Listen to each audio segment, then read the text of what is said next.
What do you know about that body we found today? I don't know. You don't know? Did you know? Why do you have blood up in the inside of your nose? I don't know.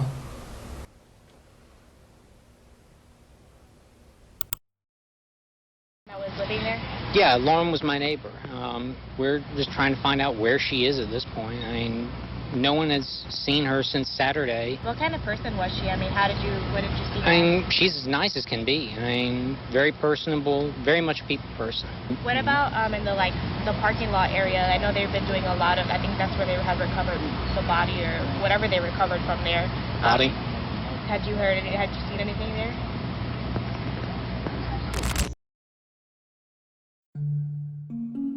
there?2011年6月30日、アメリカ・ジョージア州ある地方テレビ局が行方不明になった女子大生の隣人にインタビューを行っていました。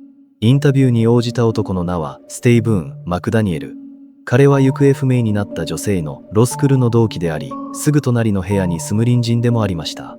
彼はカメラの前で行方不明の友人を心配し、彼女がいかに素晴らしい人であったか、どうか無事に戻ってきてほしいと訴えていました。それまで彼は友人を心配する善良な隣人のように見えました。しかし、記者の次の一言が全てを変えます。たった今入った情報ですが、警察がアパートの敷地内で遺体を発見したそうです。その瞬間、ステイブンの顔から人間としての感情が消え失せます。悲しみでも驚きでもない正体がバレてしまったものの恐怖。今日の物語は世界中の犯罪心理学者たちを驚愕させた。まさにこのインタビューからは始まります。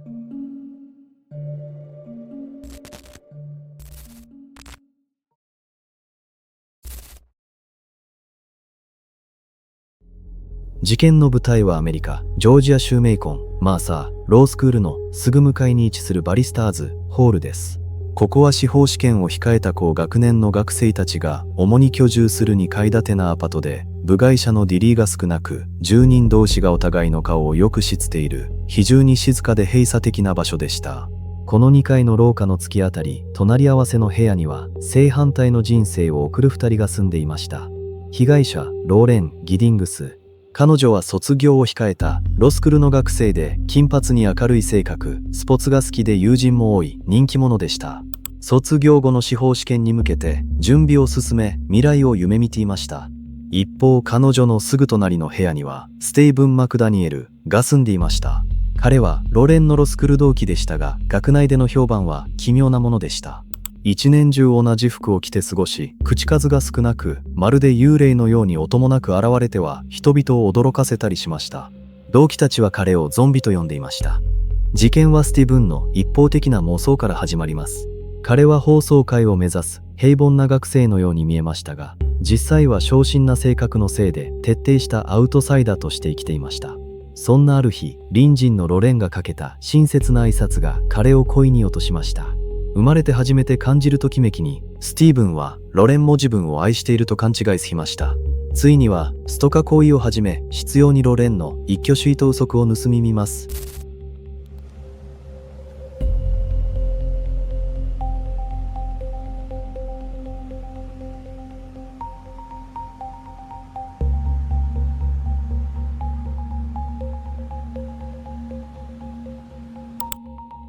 さらにアパートの管理人室からマスターキーを盗み、彼女の部屋に何度か不法侵入しては彼女の痕跡を貪り始めました。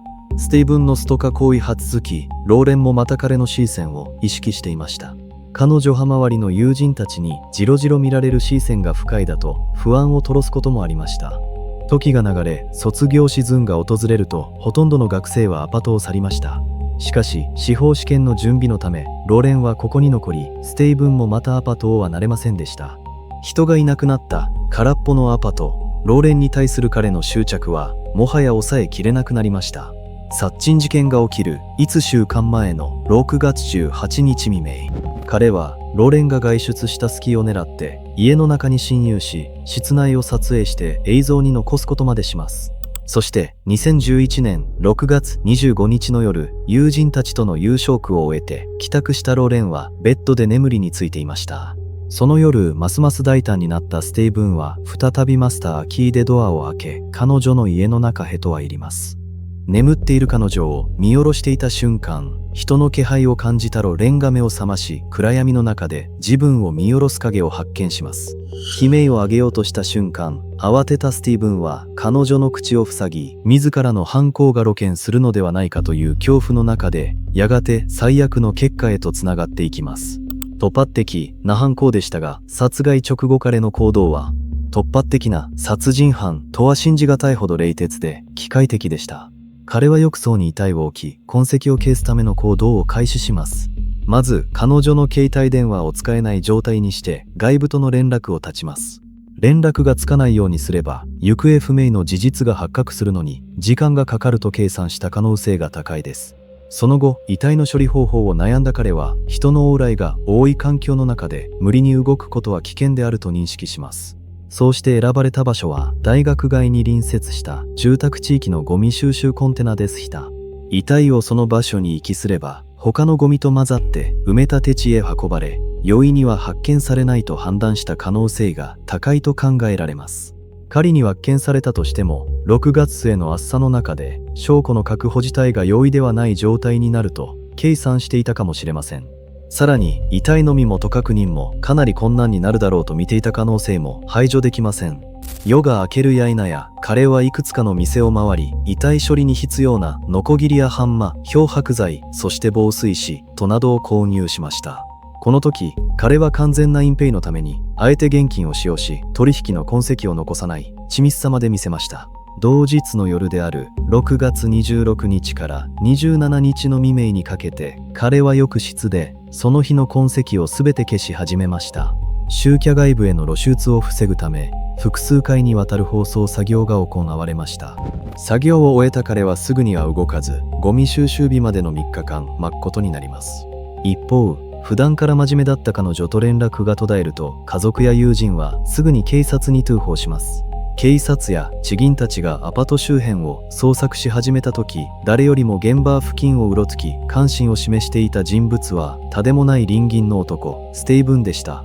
彼は警察に対し、ローレンが誘拐されたようだと推測を並べ立て、不安がる友人たちの間に自然に溶け込もうとしました。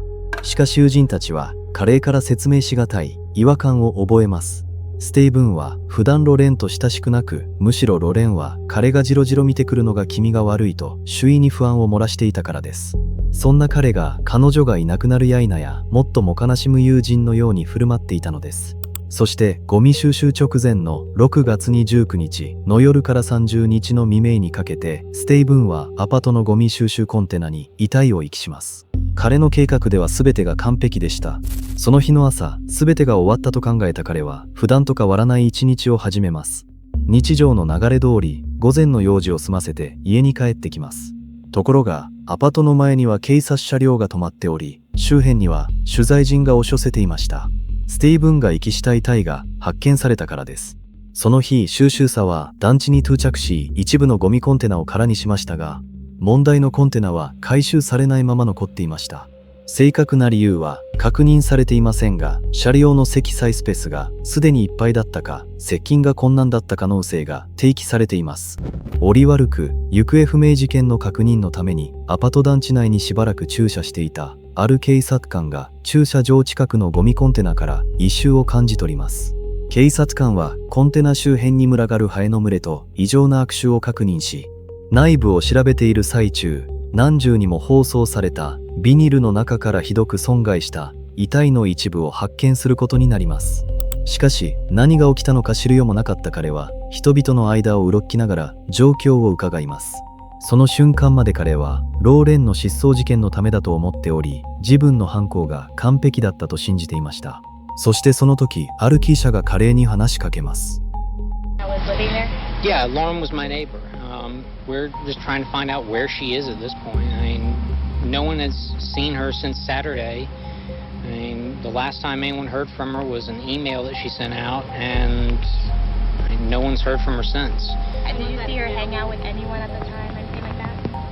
I mean, no one has seen her since Saturday. I haven't seen anything. I mean, you always hear noise outside, but it's just people walking by pretty much. And she just recently graduated from Mercer? Yeah, she and I we were both JD students. We graduated back in May. What kind of person was she? I mean, what did you see? I mean, she's as nice as can be. I mean, very personable, very much a people person. Do you know any enemies she might have had, somebody that might want to hurt her? No, we don't know where she is. I mean, the only thing we can think is that maybe she went out running and someone snatched her. Because we went over. One of her friends had a key. We went inside and tried to see if there was anything amiss, but she had a door jamb that was sitting right by it, so there was no sign that anyone broke in. The door was locked when everyone got here. We just don't know where she is. What about in the parking lot area? I know they've been doing a lot of. I think that's where they have recovered the body or whatever they recovered from there. Body? Had you seen anything there?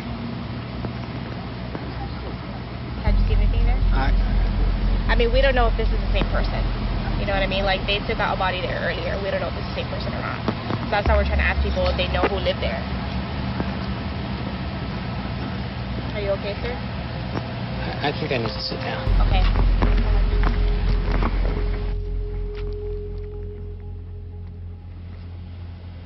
メディアのインタビュー後、警察はステイブンに任意同行の形で警察署での陳述を要請します。警察署に到着した後、彼は自身の潔白を強調し、警察の要請に従い、皮肉なことに自宅の捜索同意書に証明します。直ちに彼のアパートが捜索され、そのカティで不法侵入に使われた物品や女性の下着でくられたマスクが発見されます。警察が物の質所を訪ねると、ステイブンは隣の家から持ってきたと認め、その供述と発見された物証を根拠に彼は逮捕され、尋問室へと移動することになります。一般的に警察の尋問は捜査官がまず信頼関係を築き、協力を誘導する方式で行われます。容疑者が黙秘権を行使したり、いつでも尋問を中断できるためです。しかしこのケースでは、ステイブンはすでに逮捕された状態であり、警察は確保された物証と供述を前提に、より直接的な質問で尋問を開始します。I need to know about this girl right here. You know her? Yes. Who is that? Lauren Giddings. Does she live next door to you? Yes. When's the last time you seen her? 2 or 3 weeks ago. Okay. Was you friends with Lauren? Yes. Look at me when you talk to me, son. Okay? 刑事はステイブンとの距離を縮め、視線を固定したまま質問を続けます。これは尋問状況において相手に心理的圧力を与えるための典型的対面方式と解釈できます。Was you friends with her? Yes. Close friends? We were good. I mean, y'all were friends, right? Both of y'all are law students. You're studying to be an attorney, right? Yes. 一般的にこのような状況では、容疑者は視線を避けたり、姿勢を変えたりする反応を見せるものです。しかしスティーブンは視線をそらさず、姿勢も変えずに刑事をまっすぐ見つめます。尋問技術上、捜査官が視線と姿勢を維持するのは、主導権を握るための一つの方法として知られています。ところがこの場面では、刑事が先に姿勢を変える姿が捉えられています。これは尋問カーティにおいて非常に異例に見える場面です。And you've lived next to Lauren for a long time? Yes. Okay. Do you know where she's at tonight? No. No. Have you ever seen her with that dress on? No. You have no idea where she's at? No.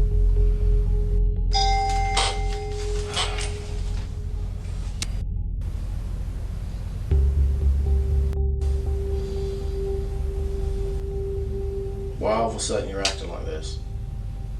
I don't understand. Okay.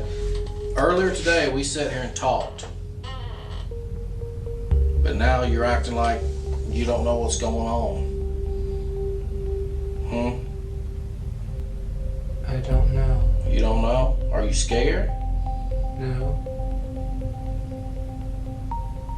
I mean, you're not scared, are you? No. しかし尋問が始まると、ステイブンの態度は目に見えて変化します。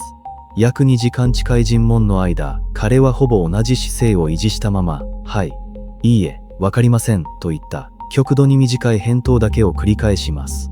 感情の変化も説明しようとする試みもほとんど見られませんでした。このようなカードに統制された反応が続くと、刑事は徐々に質問の強度を高め、圧力を加え始めます。You sure stood out there and ran your mouth to the news media. But now you're gonna get out here and you don't know. You know. You're just a sorry piece of that don't give a right? No. Well, why'd you tell the media everything? Do you need to see what you told the media today? It was on the 11 o'clock news. Well, I'm asking you. Tell me. I want to know. I don't know where she is. That ain't what you told the media. You didn't stand in front of that camera and say, I don't know. I don't know. I don't know.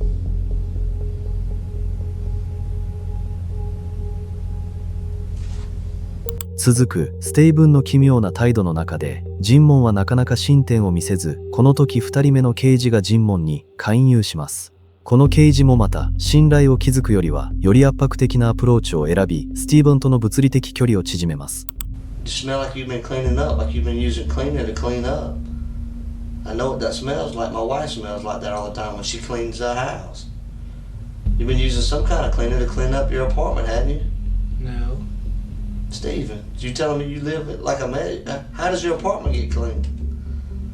I cleaned it. When was the last time you cleaned it, Stephen? I don't remember. Was it this week? No. You mean you go a whole week without cleaning? Yes. Why? Stephen, this is hard, buddy. I know this is hard.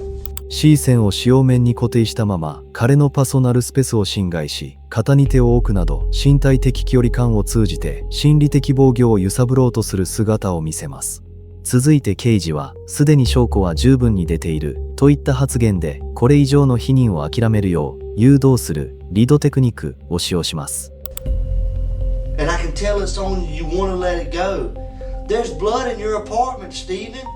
You didn't get it all up. It didn't all come off. You scrubbed and you wiped. But we can tell that. Don't you watch CSI? Yeah, we know it.